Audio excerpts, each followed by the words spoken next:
Hello મિત્રો શિયાળાની વહેલી સવારના સૌને નમસ્કાર। મિત્રો આજે એક નારાયણી સ્વરૂપ બેનને આપણે મળીએ। શું કામ નારાયણી સ્વરૂપ? તો કે શિયાળાની અંદર શિયાળો એટલે કેવી ઋતુ? તો કે આપણા સ્વાસ્થ્યને જાળવવાની અને સ્વાસ્થ્યને વધારવાની સુંદર મજાની ઋતુ, અને એની અંદર પણ ગરમા ગરમ કાવો, ઉકાળો, ઓસળિયા આ બધું પીએ તો આપણી તંદુરસ્તી ટનાટન થઈ જાય। હવે આપણા માટે પણ આપણને આ વસ્તુ બનાવવાની આળસ થાય। ઠંડીમાં આવું બધું કોણ કરે? જ્યારે આ અમારા જે પ્રજ્ઞાબેન છે એ અન્ય લોકોની તંદુરસ્તી જળવાય એના માટે વહેલા 4 વાગ્યામાં ઉઠી અને બધા માટે ઉકાળો બનાવે છે વિના મૂલ્યે।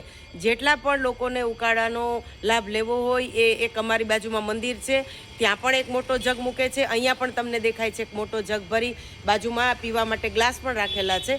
એ કોઈ પણ જાતના અનુદાન વગર વિના મૂલ્યે આવી સેવા કરે છે। તો આવા નારાયણી સ્વરૂપ બેનને આપણે પૂછીએ, પ્રજ્ઞાબેન તમને આવો વિચાર કેમ આવ્યો? અમે કોરોના વખતથી રોજ આ ઉકાળો પીએ છીએ, તો એના માટે અમને કોરોનાની કોઈ અસર નથી થઈ અને ત્યારથી અમારા શરીર માટે પણ બહુ સરસ છે। અત્યારે હું સવારથી રાત સુધી દોડું છું, ગમે એટલું કામ કરું છું। મારે પાપડનો વેફરનો બિઝનેસ છે, ટિફિન કરું છું, પણ તો પણ મને કોઈ દિવસ થાક નથી લાગ્યો।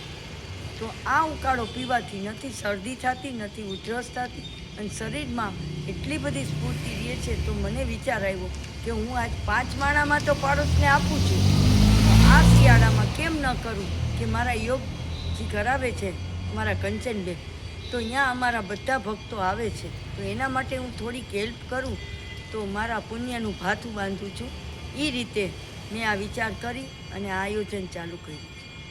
મિત્રો પ્રજ્ઞાબેન આપણને બધાને એ અનુરોધ કરે છે કે મારે બીજી કોઈ મદદની જરૂર નથી, પણ તમે બધાને મદદ કરવી હોય તો એ મદદ કરો કે તમારી આજુબાજુના બીજા વધારે ને વધારે લોકોને આ ઉકાળાનો લાભ લેવા માટે વિનંતી કરો, કે જેથી કરીને પ્રજ્ઞાબેને જે આ એક યજ્ઞ આરંભ્યો છે એ યજ્ઞની અંદર આપણે એક નાની નાની આહુતિ આપીને એમના યજ્ઞ છે એને આપણે પરિપૂર્ણ કરીએ અને તંદુરસ્તી આખા સમાજની તંદુરસ્તી જળવાય એવું એક ધ્યેય લઈને જે પ્રજ્ઞાબેન બેઠા છે એનું એ ધ્યેય પૂરું થાય। પ્રજ્ઞાબેન તમે આ બધા ઉકાળો પીવા આવનારા બહેનોને શું સલાહ આપશો?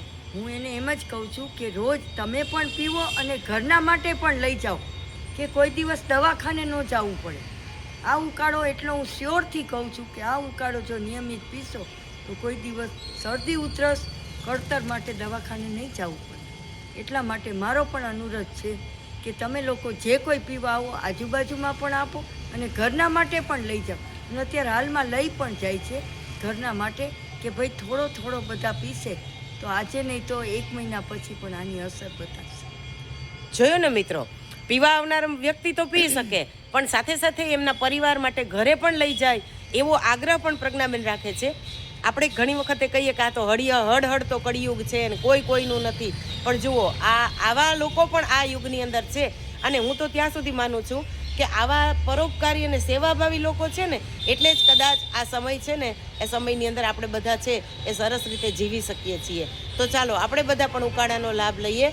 પ્રજ્ઞાબેન તમારો ખૂબ ખૂબ ધન્યવાદ, તમે આવા સારા કામ કરતા રહ્યો એવી અમારી બધાની શુભેચ્છા।